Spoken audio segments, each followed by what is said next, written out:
Hello बच्चों, हाय। Hello बच्चों, चलिए आज हम क्लास 12 की फिजिक्स का एक बहुत ही जो है इम्पोर्टेंट नियम जो कि कूलाम का नियम है। कूलाम के नियम को क्या करेंगे, अध्ययन करेंगे कूलाम के नियम का। तो कूलाम का नियम क्या होता है, चलिए इसको क्या करेंगे। कूलाम का नियम क्या कहता है कि यदि दो बिंदु आवेश, दो स्थिर बिंदु आवेश, एक बिंदु आवेश ये हो गया, एक बिंदु आवेश ये हो गया हमारा, क्या हो जाएगा। मान लेते हैं पहला बिंदु आवेश Q1 है, दूसरा क्या है Q2 है, और इनके बीच की जो दूरी है वो क्या है, R है। तो कूलाम जी ने बताया कि कूलाम जी ने क्या कहा हमसे कि ये कहा कि ये जो अगर ये दोनों प्लस प्लस आवेश है तो प्लस प्लस आवेश इसके कारण ये क्या करेगा, इस पे एक बल लगाएगा, ये इधर कार्य करेगा प्रतिकर्षण बल, और इसके कारण इस पर एक बल लगेगा, ये क्या हो जाएगा इधर। और अगर ये प्लस है ये माइनस, तो दोनों क्या होंगे, एक दूसरे को आकर्षित करेंगे। तो यही जो है गुलाम जी ने बताया, क्या कहा, दो स्थिर बिंदु आवेशों, एक बिंदु आवेश Q1, एक बिंदु आवेश Q2। गुलाम का नियम क्या कहता है, दो स्थिर बिंदु आवेशों, दो स्थिर बिंदु आवेशों, दो स्थिर बिंदु आवेशों पर लगने वाला आकर्षण अथवा प्रतिकर्षण बल। आकर्षण बल क्यों कहा इन्होंने, क्योंकि अगर एक बिंदु आवेश आपका प्लस है, एक माइनस है, दोनों एक दूसरे को क्या करेंगे, अट्रैक्ट करेंगे। एक बिंदु आवेश यदि आपका क्या है, प्लस है, दूसरा भी क्या है, प्लस है, एक दूसरे को क्या करेंगे, प्रतिकर्षित करेंगे, दूर भगाएंगे। तो इसीलिए गुलाम जी ने बताया दो बिंदु आवेशों के बीच, दो बिंदु आवेशों के बीच लगने वाला आकर्षण अथवा प्रतिकर्षण बल, लेकिन बिंदु आवेश कैसे होने चाहिए, स्थिर होने चाहिए। बिंदु आवेश कैसा होना चाहिए, स्थिर। दो स्थिर बिंदु आवेशों के बीच लगने वाला आकर्षण अथवा प्रतिकर्षण बल उन दोनों आवेशों के, दोनों आवेशों के, दोनों आवेशों के गुणनफल के अनुक्रमानुपाती, दोनों आवेशों के गुणनफल के क्या होता है, अनुक्रमानुपाती। Q1 इंटू Q2 ये हो गया, दोनों आवेशों का गुणनफल हो गया Q1 इंटू Q2 के समानुपाती, तथा उसकी बीच की दूरी के लगने वाला बल, उसकी बीच की दूरी, बीच की दूरी क्या है, बीच की दूरी क्या है, R है।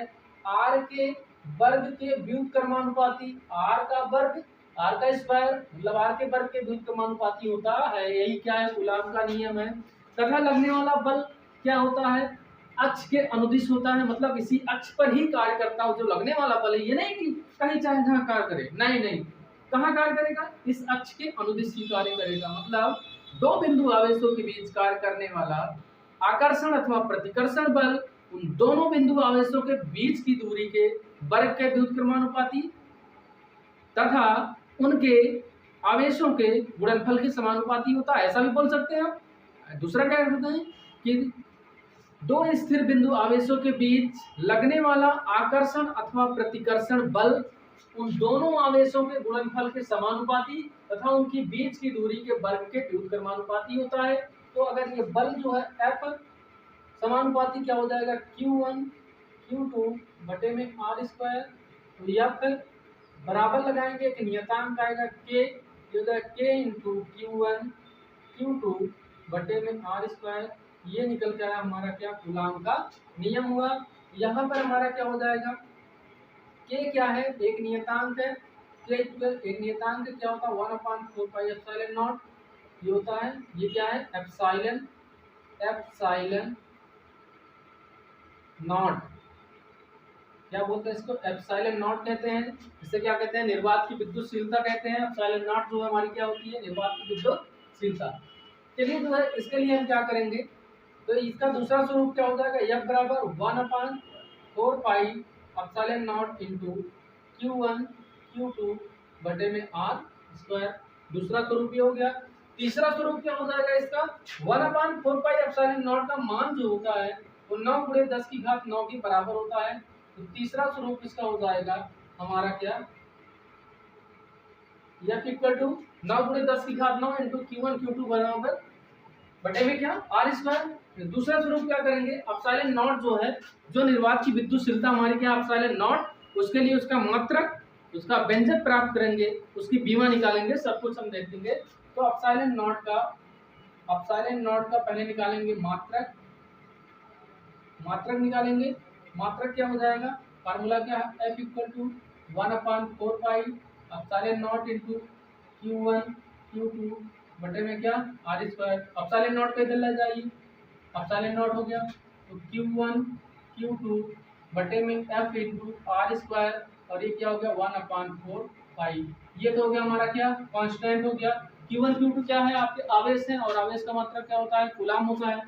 कूलाम हो गया हमारा, तो क्या हो गया ऊपर कूलाम का स्क्वायर, कूलाम का स्क्वायर बटे में क्या हो जाएगा न्यूटन मीटर का स्क्वायर, कूलाम का स्क्वायर न्यूटन मीटर का स्क्वायर। तो मात्रा क्या निकला, कूलाम का स्क्वायर न्यूटन मीटर स्क्वायर आ गया।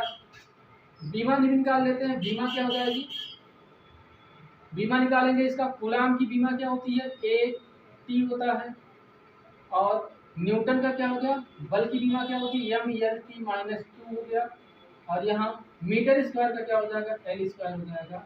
बीमा क्या आ जाएगी, ऊपर ले जाइए इसको, M इनवर्स हो जाएगा, M इनवर्स, इसको ऊपर ले जाएंगे M इनवर्स, L स्क्वायर यहाँ है, और L यहाँ है, L स्क्वायर यहाँ है, L की पावर 3 ऊपर जाएगा, L की पावर क्या हो जाएगा, L की पावर -3, T की घात -2 है, यहाँ पर देखिए ऊपर जाएगा तो T की घात क्या हो जाएगा +2 हो जाएगा, तो ये हो जाएगा हमारा T की घात 4 और A की घात 0। ये आया क्या आपकी, किसकी बीमा आई, किसकी बीमा आई, एप्सिलॉन नॉट की बीमा क्या आई, M इनवर्स L की पावर -3 T की पावर 4 A स्क्वायर। क्या कूलाम की बीमा AT होती है, कैसे होती है, Q बराबर क्या होता है I इंटू T होता है। धारा, धारा हो गया हमारा, धारा के लिए क्या है एम्पियर लिखा जाता है, A हो गया, समय है T क्या हो गया T हो गया। अब ये दोनों क्या इसका स्क्वायर है तो इसका स्क्वायर हो जाएगा, तो समझ लेना कैसे आया AT, तो Q की बीमा क्या हो गई A इंटू T हो गई, ये निकल गया। व्यंजक निकालते हैं, एप्सिलॉन नॉट का व्यंजक मतलब मान, एप्सिलॉन नॉट का मान निकालते हैं, क्या हो जाएगा, हमने बताया आपको 1/4 पाई एप्सिलॉन नॉट बराबर कितना होता है 9 × 10 की घात 9 के बराबर है, कितना होता है 9 × 10 की घात 9 के। एप्सिलॉन नॉट पे इधर ले जाइए आप, इधर आए नहीं, तो एप्सिलॉन नॉट इक्वल टू क्या हो जाएगा 1/4 पाई गुणे 10, 9 × 10 की घात 9 हो गया। 1/4 पाई का मान कितना 3.14, 9 × 10 की घात कितना हो गया 9 हो गया। सॉल्व कीजिए इसको, सॉल्व करेंगे आप तो एप्सिलॉन नॉट इक्वल टू निकल के आएगा कितना 8.85 × 10⁻⁻12 क्या है कूलाम स्क्वायर,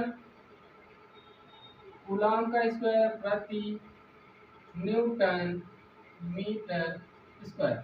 ये आएगा एप्सिलॉन नॉट का क्या मान आएगा। एप्सिलॉन नॉट मतलब क्या, हमारी निर्वात की विद्युतशीलता का मान कितना आएगा 8.85 × 10⁻12 कूलाम स्क्वायर प्रति न्यूटन मीटर स्क्वायर। बहुत ही आसान था ये जो है। कूलाम का नियम फिर से एक बार बताता हूं मैं आपको, कूलाम का नियम क्या है, दो स्थिर बिंदु आवेशों के बीच लगने वाला आकर्षण अथवा प्रतिकर्षण बल उन दोनों बिंदु आवेशों के गुणनफल के समानुपाती तथा उनके बीच की दूरी के वर्ग के व्युत्क्रमानुपाती होता है। यही नियम क्या कहलाता है, कूलाम का नियम कहलाता है।